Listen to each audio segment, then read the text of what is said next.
Bien, y es que el panorama electoral está ajustado y candente. Nosotros, evidentemente, dentro de las prohibiciones electorales no podemos dar los resultados de las encuestas, pero sí podemos conversar sobre lo que ha estado ocurriendo esta semana, ¿no?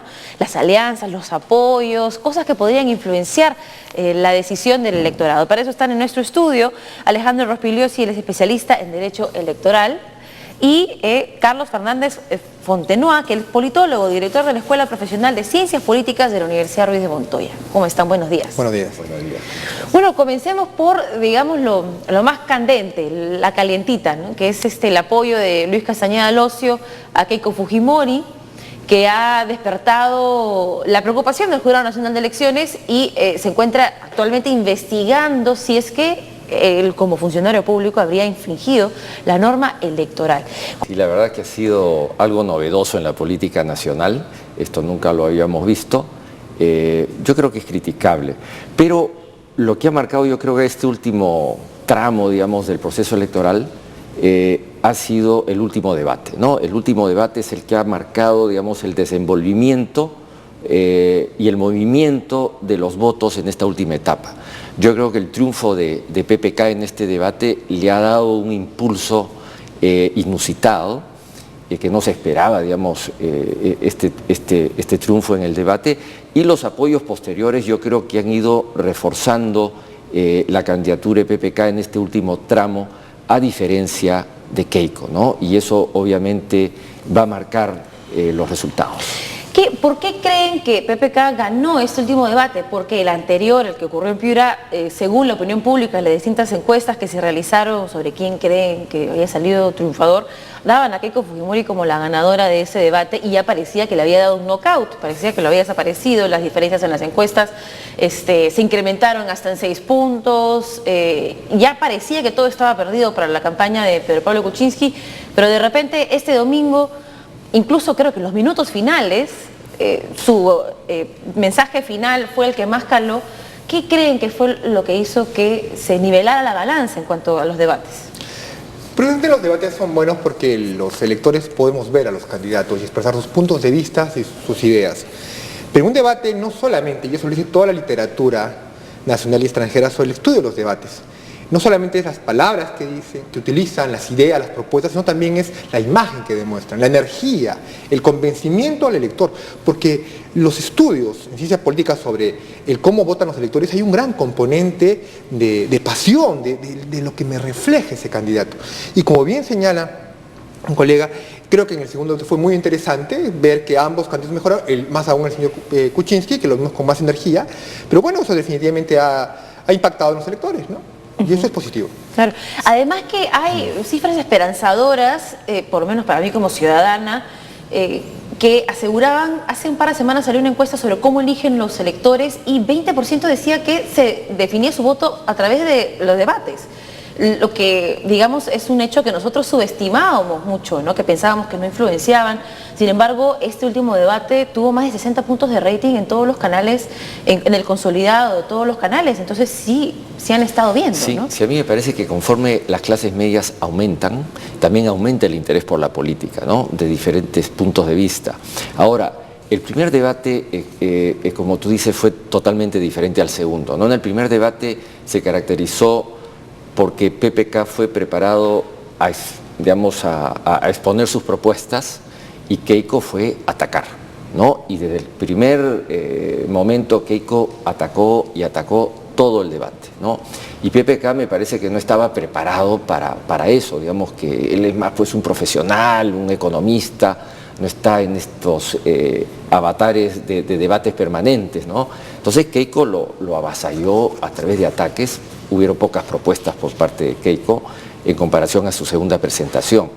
En la segunda presentación, en el segundo debate, ya PPK fue más preparado, no solamente para recibir los ataques, sino para responder los ataques. Entonces, en el segundo debate, PPK ya combinó, digamos, respuestas a los ataques del mismo, con propuestas, ¿no? Ya combinó mejor.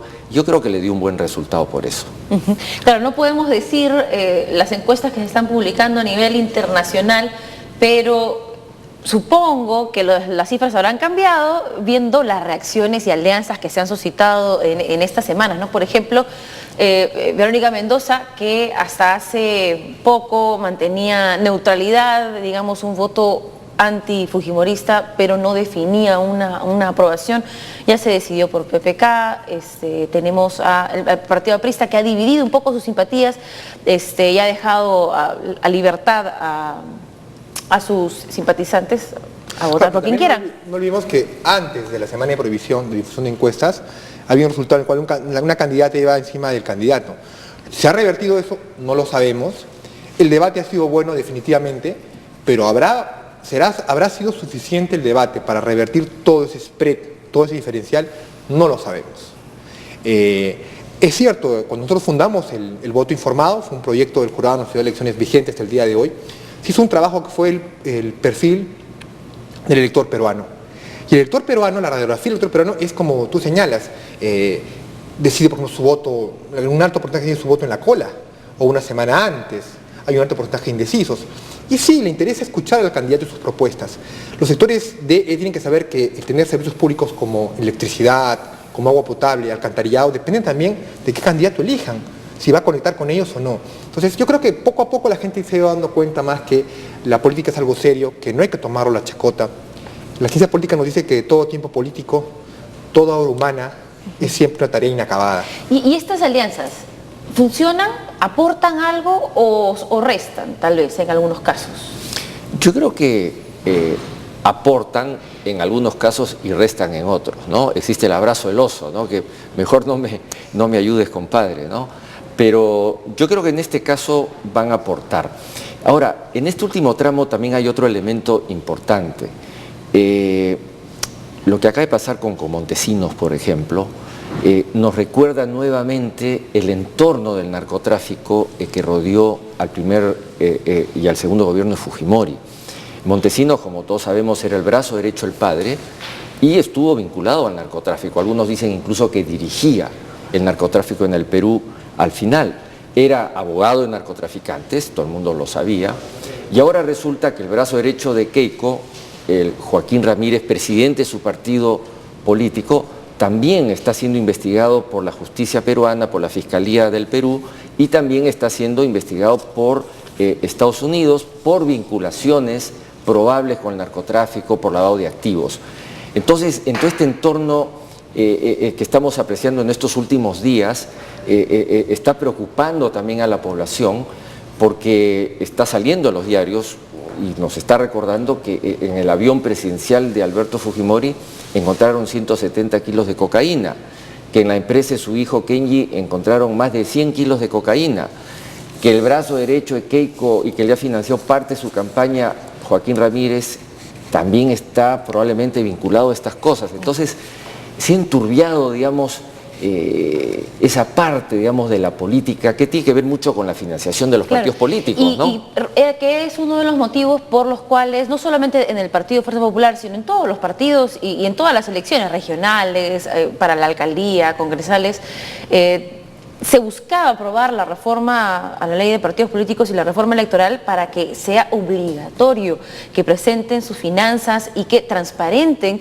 de quiénes están recibiendo estos recursos, ¿no? Entonces, Fuerza Popular obviamente en estas semanas asegura que esta información sobre las investigaciones de la DEA a Joaquín Ramírez son manipulaciones políticas y tienen un contexto político, ¿no? ¿Qué opinas tú? Bueno, yo creo que decir que está en juego la democracia con los dos candidatos que han pasado el balotaje es un exceso. Yo estoy de acuerdo en que el contexto es diferente, ¿no? El contexto que se vivió en el segundo gobierno de Fujimori, donde, dicho sea de paso, la economía fue un desastre, bajó menos 0.6%. El contexto es diferente, es verdad. Pero hay que recalcar, porque a veces nos olvidamos, que el Perú es considerado el primer productor de cocaína del mundo y de hoja coca también. Es decir, que la cocaína está por todos lados. O sea, hay redes muy fuertes desde las más altas esferas. Las instituciones del Estado a cada rato vemos que están implicadas en casos de narcotráfico. Eso no se puede ocultar. Los peruanos ocultamos eso y ya no se puede ocultar. Y no es bueno ocultarlo. Entonces, aquí el problema del narcotráfico es la base de la delincuencia. Si hablamos de combatir a la delincuencia, el origen de la delincuencia, gran parte del origen de la delincuencia es el narcotráfico. Veamos Trujillo. Trujillo, la ciudad de mi abuela, era una ciudad tranquila. Cuando colocaron 3 fábricas de cocaína en Trujillo, se convirtió en la ciudad más violenta del Perú, la mayor delincuencia del Perú, la capital de la extorsión. Entonces, eso no se puede ocultar, eso no podemos ocultarlo. Y en segundo lugar, es cierto que el Perú se está... Dicho sea de paso, solo para acotar, ninguno de los candidatos ha mencionado la lucha contra el narcotráfico dentro de sus luchas contra la inseguridad ciudadana. No se asocia el crimen organizado y el narcotráfico con la inseguridad ciudadana. Y yo digo, o sea, definitivamente los asaltos a mano armada en las calles, según el INEI, se han reducido en los últimos 5 años. Entonces, ¿de qué estamos hablando, no? O sea, ¿cómo vas a luchar en seguridad ciudadana sin incluir propuestas concretas de lucha contra el narcotráfico? Ahora, en los últimos días ya se ha empezado a vincular el tema del narcoestado, narcotráfico y delincuencia, ¿no? Ahora, en relación al tema de la democracia, ¿no? Yo creo que los dos candidatos no son iguales, definitivamente, cada uno tiene un perfil, y el perfil de PPK es más democrático, y que según la ciencia política, en las sociedades existen procesos de democratización, es decir, de construcción y avance en la democracia, pero también existen retrocesos, existen etapas en que se retrocede hacia formas autoritarias. Entonces, la preocupación que tenemos todos los peruanos y peruanas es que retrocedamos, ¿no? Y lo que no queremos justamente es retroceder. Hemos avanzado, como dice mi colega, efectivamente, y hay que proteger ese avance, ¿no? Pero no estamos libres de retrocesos. Y bueno, ya solo para concluir, Alejandro, ¿qué opinas que la prohibición electoral de publicar encuestas se mantenga hasta esas alturas? No hay muchas personas que critican y dicen que eso no es voto informado. Mencionabas el voto informado y hay personas que dicen que publicar encuestas debería ser parte de un derecho sí, es cierto, de los ciudadanos. Como bien lo ha dicho el gremio de encuestadoras, Alfredo Torres y todos ellos, hay que reducir en todo caso ese plazo. En otros países solo son 48 horas, en el Perú tenemos una semana. Es cierto, pero la ley está así. Definitivamente que las encuestas influyen en los electores. El efecto furgón de cola, como se estudia en la ciencia política.